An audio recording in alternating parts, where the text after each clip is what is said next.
the last one for the day for our flight topic is Ryan. This was more or less like a last minute thing because we're going to talk combine until everything happened in the NFL. So we wanted to try to shorten it up, but go ahead. What were some of the thoughts that you found on the combine? Well, first, there's a lot to wrap up with the combine. I think there's going to be a lot of player movement in people's mock drafts, and probably that influenced the GMs pretty significantly due to the times and whatever the measurables that you saw. And it wasn't just, quarterbacks and Kenny Pickett's hand size that I'm talking about. I think the standout groups were probably the wide receivers. There's a lot of speed out there. That's what I saw. And it's not just going to be first-round guys. You might see second, third, fourth rounders, that were running 4.3s. So if that's a need on your team, you might be able to get that later on in the draft. But then probably the guys that made the most impact that I was observing was probably the defensive line. And I'm talking Jordan Davis is the obvious one, Georgia. I mean, that was absolutely incredible running. What did he run? A 4.78, I think? Yeah. 40-yard dash. That was the guy that I was like, man, if you can find a way to trade down in the teens. And I always look at the Eagles as a trade down candidate for some reason just because it's easy to look at 3 picks in the teens. And I'm like, if you can get Jordan Davis right in the 15 to 20s, I would prefer that than take somebody at 2 that we kind of like. You know what I mean? You don't love Hutch. What? You not love Hutch? I don't. No, not yet. He's a Thibodeau guy. I am, but I might not even be a Thibodeau guy. I think, I don't know. Well, that's a good point because his teammate, I'm talking Jordan Davis' teammate, Kobe Dean? edge rusher. Oh, yeah. Trayvon Walker? Trayvon Walker. Trayvon Walker also showed out. He ran a 4.6 40-yard dash. He's like 260 pounds, 260 plus. Yeah. Freak of an athlete. I mean, he's long. Like he has long strides, and he's not like the quickest athlete out there, but he makes up for whatever quickness he doesn't have with incredible strength and athleticism. I think that's going to be one of my biggest concerns. Like really, like look, you can look at the combine as one thing, but you look at the game film. And when you have this many guys showing up on a team like Georgia, you got to wonder how good they actually were on the game film rather than they just were that much better in every position that they can all look really good. You know what I mean? Depending on the matchup. That's something that I'm going to find really interesting. What are you saying? You're saying that maybe either they made each other better? They make each other better, yes. Because they're not only do they have the best interior defensive linemen, they have one of the best measurable linebackers. They have one of the best edge rushers that we didn't really notice, and they all they benefit from each other to the point that I don't know if I believe what I see, if that makes sense. I understand, but you remember the coin flip in the national championship with Jordan Davis? Dude, that guy, in the Michigan game. Not national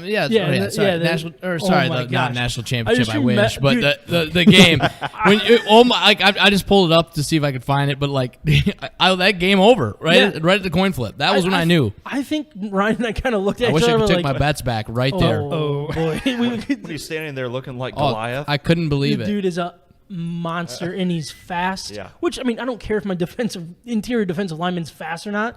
But dude, it definitely helps. He's so big. For sure. But the size of that monster, dude. Just send him out to the coin flip, just like they did. Every game, it's an intimidation. Just put him right next to the kicker. He'll look even bigger.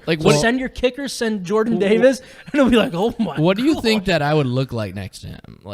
Any of us, I guess. But probably a midget. I don't know, man. I don't know. Well, I think it's not only Jordan Davis, too. It's Devontae Wyatt. So Devontae Wyatt ran faster than Jordan Davis did, if I'm remembering right. I think he ran like a 4.75 40. Okay. This dude's 330 pounds. That's another Georgia guy. That's another Georgia guy. They had where 3 of the most incredible athletes. So I get your point about were they making each other better? Is that kind of disguising their true abilities in the NFL? Because you couldn't just key in on one guy if you're an offense. Yep. However, I think the combine showed how much better this group was compared to everybody else. They were the 3 standouts to me. It was Jordan Davis, Devontae Wyatt, and on the combine, in the combine, and Trayvon Walker. I mean, they were showing up like crazy. It's crazy that Nakobe Dean would go into that as one of the least talked about Georgia players. I thought he was going to skyrocket personally and measure well. But he's not going to measure well. He's pretty undersized, and he didn't want to. I guess I meant like the other stuff. Yeah. But not necessarily like measurements, but I just could not stop looking at pictures of Jordan Davis. just such a Like I just watch every one of them is amazing. He's massive. Your wife's like, Trav, come on, stop. Right. put a Stop looking at pictures put a again. Lions jersey on. It'll be got a problem. 6 to midnight over here. Oh my gosh. Yeah, I might be I with think- you, Sam. Let's take him. I think Drop it. well, Hate and it, I think man. that's really just kind of the tease for we're going to get into some prospect rankings at Yep. each one of the positional rankings, and the combine had a lot to do with it. Yeah. And the wide receiver rankings went through last week. I guarantee you, there's a lot of differences from my point of view. Yeah, no, I completely agree. So let's get into our beer introductions. But before we do that, before we wrap up our The Hops Beer Flight segment, I would want to remind everyone that the Hops Brewing Company and Cafe is open and pouring some of the best craft beer. I should really get rid of the "is open." That was more of like a COVID thing. Yeah, like they're back. they're back. Hey, Yeah. they're open. Hey, they're open. I'm going to cross that out, and I'll probably read it again next week because I'll forget to cross it out on the show sheet. But pouring some of the best craft beer in West Michigan, the revamped food menu, rotating taps, wine and ciders make the Hops perfect for whatever you have going on, from dinner with the family, late night drinks with friends, and everything in between. The Hops is becoming a staple in the West Michigan restaurant community that we highly recommend to our friends and listeners. Even Ryan and Jill went out for Jill's birthday on Friday. They're like, "Where are you going to go?"